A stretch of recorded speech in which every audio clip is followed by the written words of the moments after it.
1. Check 1 2 1 2. My shoes are blindingly white. I don't know if you can see them. I was afraid of what teenagers would say online if they saw my regular sneakers. So I bought them 1 hour ago. Wish I wasn't like this, but I am. I'm very, very anxious by nature. I'm a very anxious person. I am trying to fix that. I'm trying to alleviate that. I started smoking weed recently. You don't say. Heads in the house. It was a bit of a doomed excursion since I thought cool people who smoked weed called themselves weed heads. So, What? That's weird. Pretty rough start. Yeah, that's true. In New York, all my friends are like driven, accomplished women in media. Oh, really? And all my friends in LA are unemployed male podcasters. Oh, wow.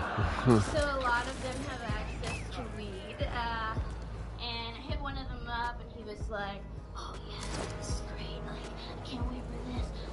Let's do an edible together. I got this new edible, fresh from the dispensary. It's like a mist, but also like a breath spray. And you spray it in the back of your throat. Huh? It's high. It's kind of like a body high, not a heady high." I'm like, yeah. I'm a weed girl. Yeah, awesome. Okay, so go over and we take the edible. And if you're not familiar with taking an edible, it's pretty simple. You ingest the edible and then you wait, anywhere from like an hour and a half to the rest of your life. Your most toxic memories just like drop kick you in the back of your throat. It's like on like a sweet little roller coaster ride of like your most present anxieties and all the worst things you've ever done to the people who loved you the most. So I'm a little bit anxious about this, but my friend, he's a pretty good friend, as good of a friend as like a man can be, and he's like, let's go to a diner. We'll take your mind off this. Let's just go to a diner, we'll eat some food, we'll hang out, and it'll be great. So we head to this diner, and I'm like, okay, yeah, sure, I can do this. Like, I'm a weird girl, and you know what? He's right. The fool's beacon must be found. We're joking. It's great. I'm forgetting all about the edible. And then grab someone your own side. Yeah, y'all can leave. I'm the highest I've ever been in my entire life. I'm so high, and it's incredible. I love every single thing that I'm currently experiencing. I'm eating a plate of French fries right now. They taste like rock and roll. They taste like music. And all I want to do is experience more. We get another round of food. We get a third round of food. We're at the jukebox picking tunes. We get a fourth round of food, and I have like 2 milkshakes, 1 in each hand. We're making jokes with the waitress who makes us. It's perfect. Oh, she's animated. I'm like, more. I need more. And so he's like, let's go for a drive. We go for a drive. Because I'm not impressed. Down the highway, sticking my head out the window like I'm Air Bud. It's glorious. And then all of a sudden it hits me. I am in the most excruciating physical pain in my life. And not just like, my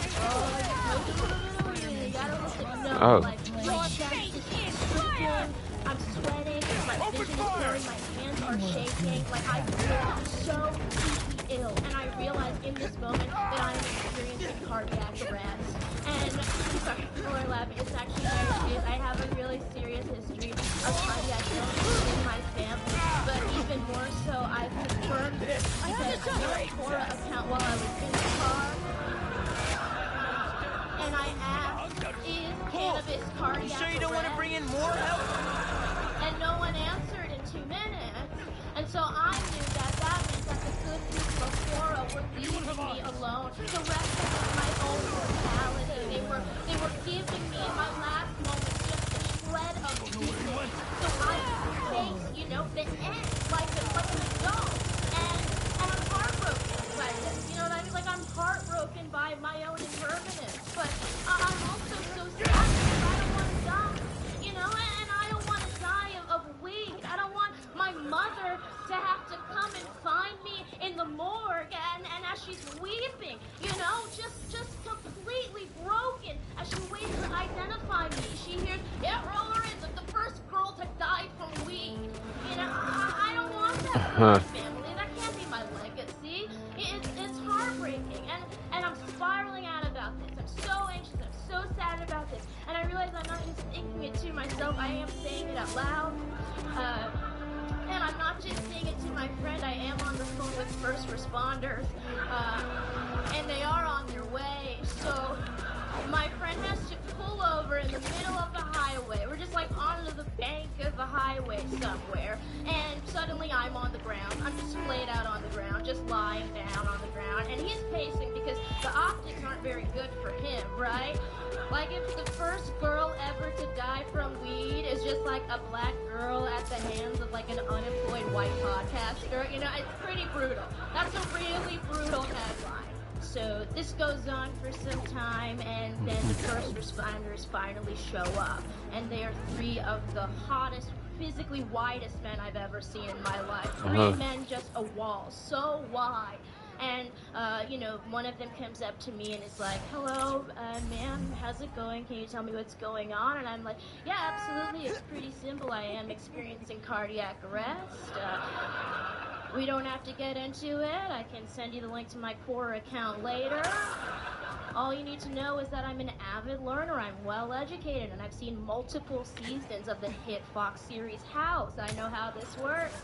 You look at me, you think I'm crazy, you turn around to leave, then all of a sudden, blam, I'm splayed out on the ground. Now you have to rush me to the hospital, and you're the arrogant EMTs who ignored the pleas of an ailing woman. Now Dr. House has to solve my mystery illness for 41 to 49 minutes, save commercial break, while he battles his own heartbreaking opioid addiction. And the EMT is like, okay, and I'm like, that'll work from you, because time is of the essence right now, okay? If we can't rush me to the hospital, it's no worries. We'll just bust this bad boy open, do an open heart surgery in the middle of the street, okay? I've also watched a lot of Grey's Anatomy, okay? I got a pen in my back pocket, bust that open, a little tracheotomy thing in the street. I'll sign a DNR right now, I don't care. I'll sign it. He's like, okay, thank you for that. I personally don't believe that you're experiencing a heart attack. And I'm like, okay, well, we have two different opinions. Let's see what Dr. House has to say. He's like, also it will cost you $900 if we drive you to the hospital. And I'm like, more on that. He's like, listen, how about I just take a listen to your heart, and we'll listen to your heart together, and we'll see how that sounds, and, you know, then we can move on from there. And I'm like, okay, that sounds good. And so he goes and gets his stethoscope, and he puts it in his ears, and as he goes to place it on my chest, he puts a hand on my back, and when he does that, I let out the biggest burp I ever burped in my life.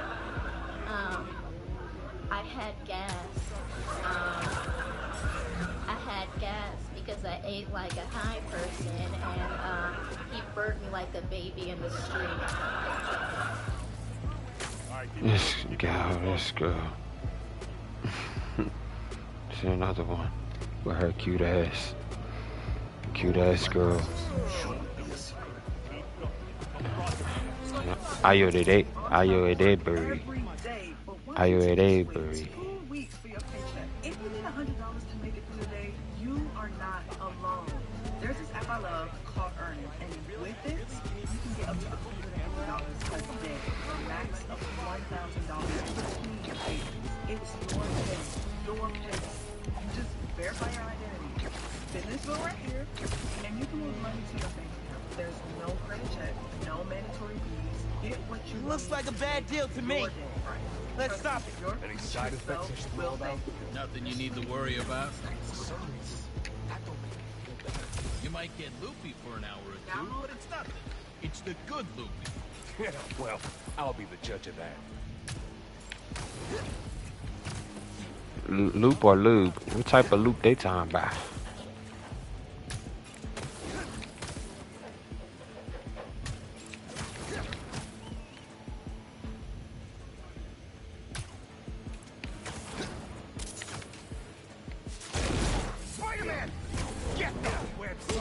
Deal's off. The gorgeous Caucasian haven of Boston, Massachusetts. To all the white, I am from the gorgeous Caucasian haven of Boston, Massachusetts. To all the white people in the room, hello. So good to see you again. Y'all look exactly the same to me. I lived in New York for the past 6 years, which was really great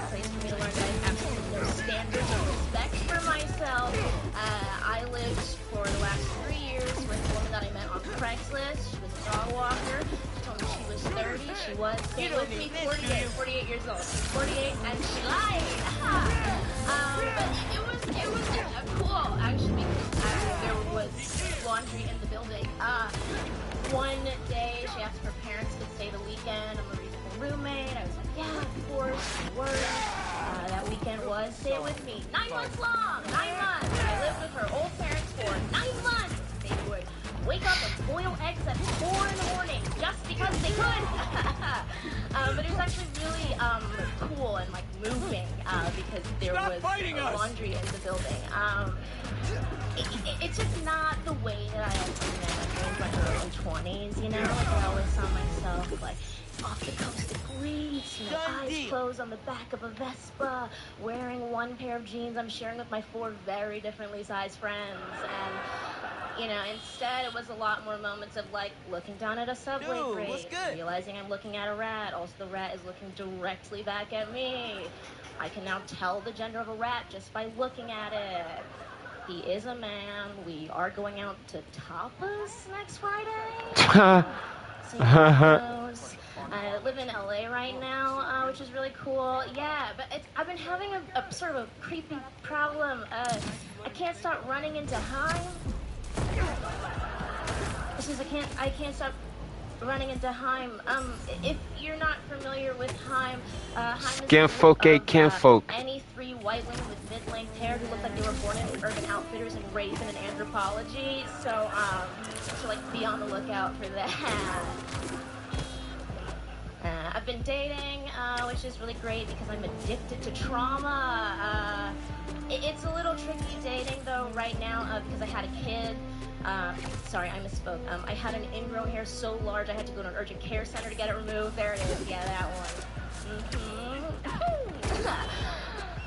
Yeah, no, it is a really cool time right now to be like dating as a black woman. Like it's just very inspiring to know like Rosa Parks died so that I could date white DJs whose aspirations are just to be louder, whiter DJs, you know? Like my parents came to this country so I could get UTIs from men named Casey. I do this for them. Not for me, it's for them. I am an intersectional feminist, by which I mean I eat bread and look like shit in Los Angeles. Resist. Yeah, my parents are not very into feminism. They're very Christian, very conservative. Yes, black people can be ignorant too. My dad especially, he's like, you women with your yelling and your reading and your voting, you know, and I forget it, but you know, feminism is not an option. It's vital if we want our society to improve in any regard, not just for women, like regardless of gender at all. Yeah, like for real, I shouldn't have to look in the mirror and hate myself because of the patriarchy and the male gaze, you know? Like, I should be able to look in the mirror, look at myself right in the eyes and hate myself because I'm a piece of shit and I deserve it, you know? It's like one for me. It's a tough time to be a black woman. It's an even worse time to be a white guy. No, I mean, truly, seriously, to all the white men in the house, I just want to say in solidarity, howdy, brothers, okay? Howdy. I see every single one of you. I do. It's tough.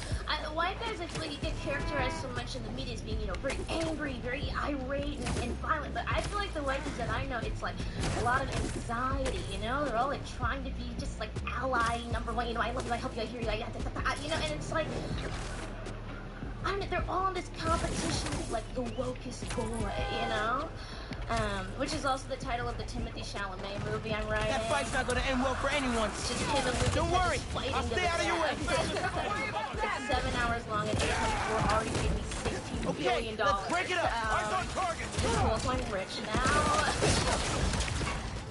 I like seeing that sort of like nervous energy though, that active allyship. I was in a CSW the other day because I'm addicted to the soles of my shoes falling off, and there was one guy working on the floor, and this dude, and I've never seen anybody work as hard as I've seen this dude work. I'm like sweating beads down his face, running around and help every single woman there. Like, it's a CSW, it's forever 21, war in hell, we're screaming like more. I didn't get to go to the women's march, but I imagine that's what that felt like. Running around. How you gonna fight work, so she comes over and she's like, hey, you guys need any help? Can I help you get anything? We're like, baby, it is International Women's Day for Identity, okay? It wasn't before, it is now. Quit your job, relax, take some position, play back, have this dude help us. She's like, awesome, love that, really good question, who is that man? Turned out he didn't work there, he was touching feet for free. But you know, that's just to say, fellas, your allies can look like whatever you want it to. It really an open book on that one. And growing up, you know, in Boston, it's a very white place, very secretly racist. By which I mean very white, sorry for being redundant. And, you know, I say that a lot of people are like, it must have been so hard growing up without any parents who they relate to, like, manipulating.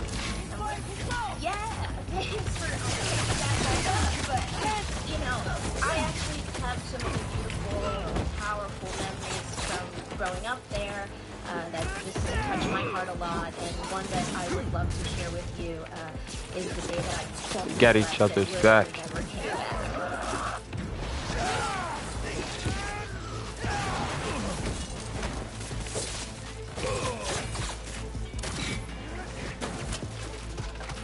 Cars are not cool. It's cool when you can pick the exact car you want, exactly where you want, for exactly what you need. No one Hey. knows this. Turo, rent a car, not a rental car.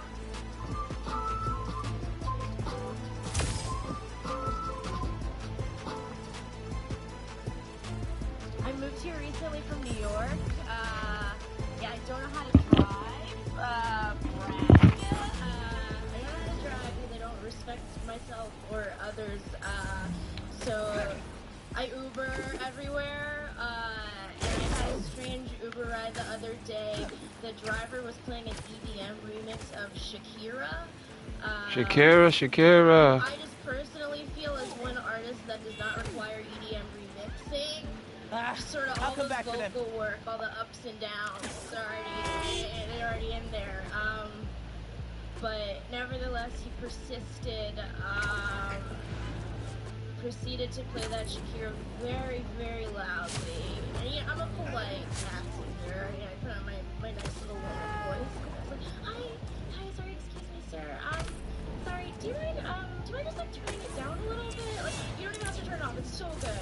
It's honestly just really good. And I would love a link after. You mind just like turning it down just a little bit?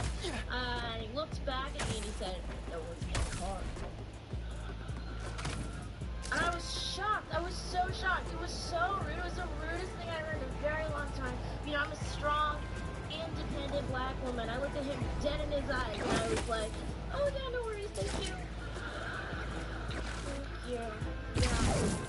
Yeah. And you can drop me off right here. Right here is fine. Yeah, no, I know it's the middle of the ocean. You can let me out. Thank you so much.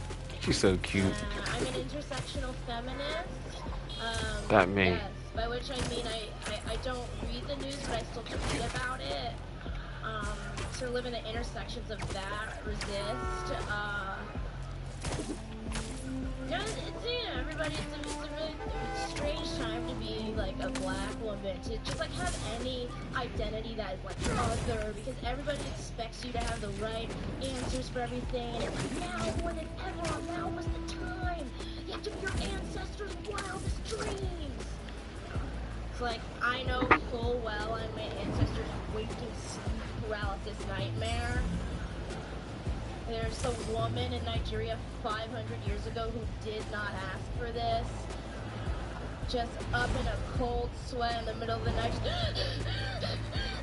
I saw her again. She won't stop dating improvisers. She says her biggest dream is to go back to school to get an MFA in playwriting. Why? That's your Nigerian woman accent? Yoruba woman accent? Exactly. It's like, do it for Martin, do it for Malcolm. And it's like, I don't know our dreams necessarily. You know, I don't know. Like, there couldn't have been one one person during that NAACP pitch meeting who was just like, "Hi, Martin, over yes, great speech. I love the way it's going. It's really popping, Martin. Just a quick pitch, obviously just pitching. What if, and obviously this is just a pitch, you don't have to take it. In this sort of dream, right? You're dreaming, right? If you dreamt for a girl who, and obviously it's just a pitch, her biggest dream was to stay in bed for 17 hours a day watching British murder mystery series while picking at the same ingrown hair. That's it. Again, that's a no. That's a no on that pitch. Again, I'm fired from the NAACP. Okay, thank you, Martin. Thank you. Okay, weirdo chick.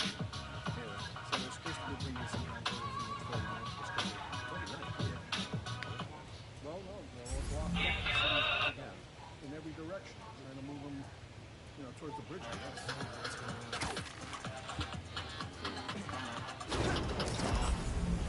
Number one money hat, just download Dave. Yeah, I'm the same chick as her. No, I'm joking. Because I thought in my head saying I'm the same bitch.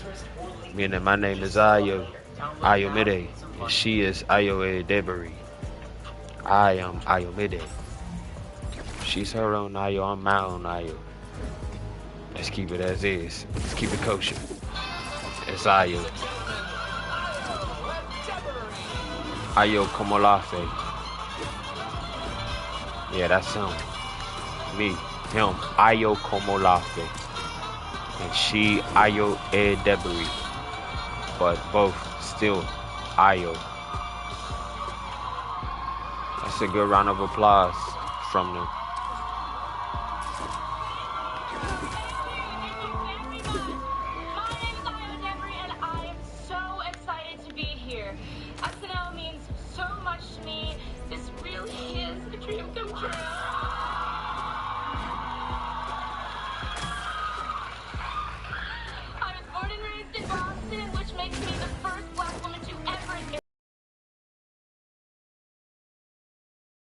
Black history.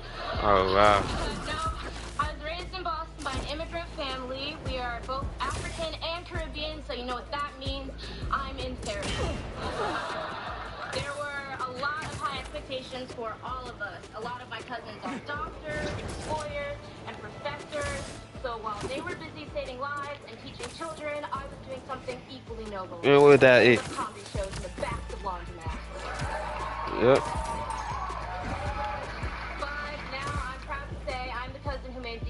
Turnaround, and no matter what happens, I will always have the approval of all Nigerian aunts and uncles across the world on WhatsApp. Oh, word? You don't say. Some of you might know me from a show called Bear. It's huge honor, right? It's about the kitchen staff at a Chicago restaurant, and it's such a I fun broke show the law to of film, physics but just when I there. got cast, I was told there was going to be a lot of research. Just know. Before shooting the first season, we all had to work in an actual restaurant so we could truly capture that kitchen energy. When people saw my co-star, Jeremy Allen White, working in the restaurant, they'd be like, "Whoa, that's Jeremy Allen White. He must be preparing for a role so method." And when they saw me, they used to be like, "How much longer is it?" How about y'all chill for a second? I was a stand-up comic in New York City, writing jokes, and open mic.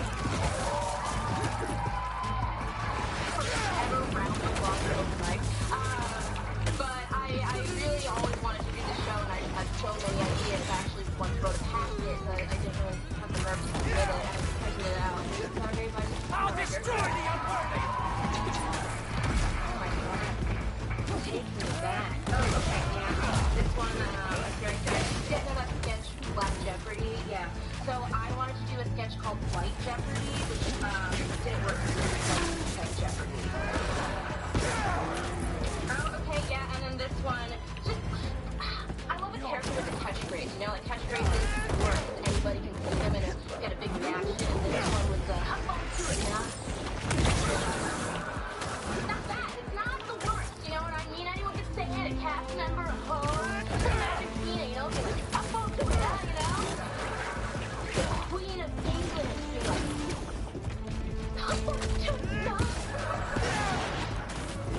trademarking that tonight, okay. Yeah, I think we're done with this.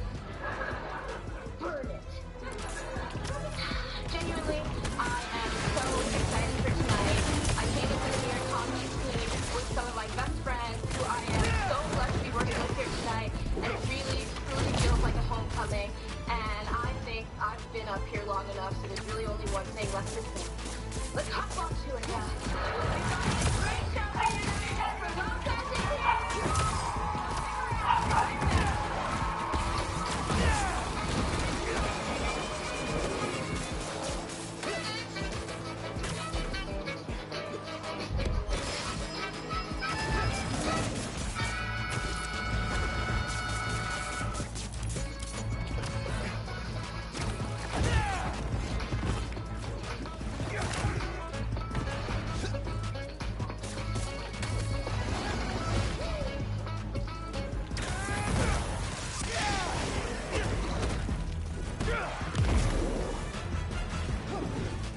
All you have to do is order with me. Taps, you can get any food during the movie. That's my thing. So what are your plans for tonight? I'll get myself some sushi at like 1 a.m. Order some Uber Eats. Satisfy your dreams without breaking the bank. Thousands of Oh, wow.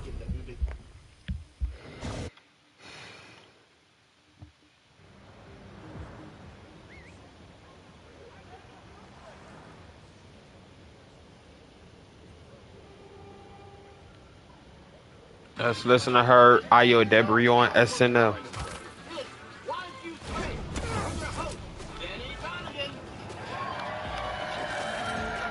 Welcome to Why'd You Say It? Tonight's contestants are Danny. Hey there. Tyler. What's up, world? And Annie. Hi, Danny. Not sure what this game is, but I'm excited to play. Oh yeah, you know what I'm saying. The game is easy. You talking to me? Comment you left on Instagram and ask you the simple question, why'd you say it? Oh, no thank you. As usual, one contestant has left immediately. Let's bring in our backup contestant, Jenny. Excited to play. What's this game? Oh wow. You'll find out. All right, Annie, let's start with you. Do I have to? Yeah. Okay, Drew Barrymore previously and famously posted this video on her Instagram. Whenever you can go out into the rain, do not miss the opportunity! It's a sweet woman enjoying the rain. And you commented, dime.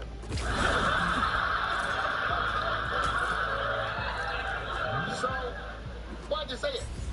I meant die. Like, I'm dying. I love Car this chase. so much.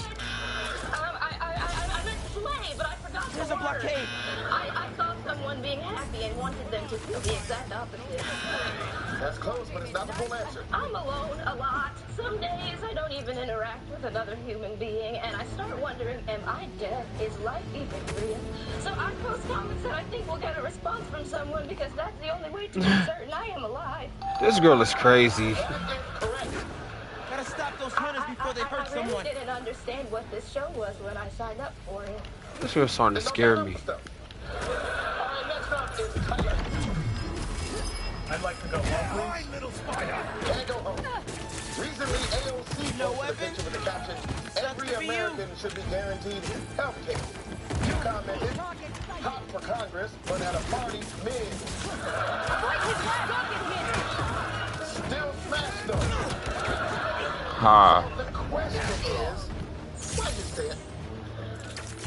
Shoot him down! Instagram got hacked. My ass typed it on a bumpy bus. I guess I thought she'd see my comment and she'd comment back and get into a fight where it gets really heated, you know, first she slaps me, then she kicks me, and before you know it, we're having sex. And your wife is here in the audience today. No, she's not. You can try to manifest all you want, but it doesn't change the reality that she is here. told me you don't have an Instagram. You're not real and none of this is happening to me.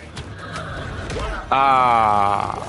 Oh. Jenny, CNN posted a news story of a New York factory exploding. You commented, so awful. Moved me to write this song. Give it With right a back. non-working link to a song titled, The Jaeger Made Me Do It. So the question is, why'd you say it? I thought it would help people cope with the tragedy. I thought it would provide closure. My song has an important message. Let me play a snippet. Wasn't gonna do it, but the Jaeger made me do it.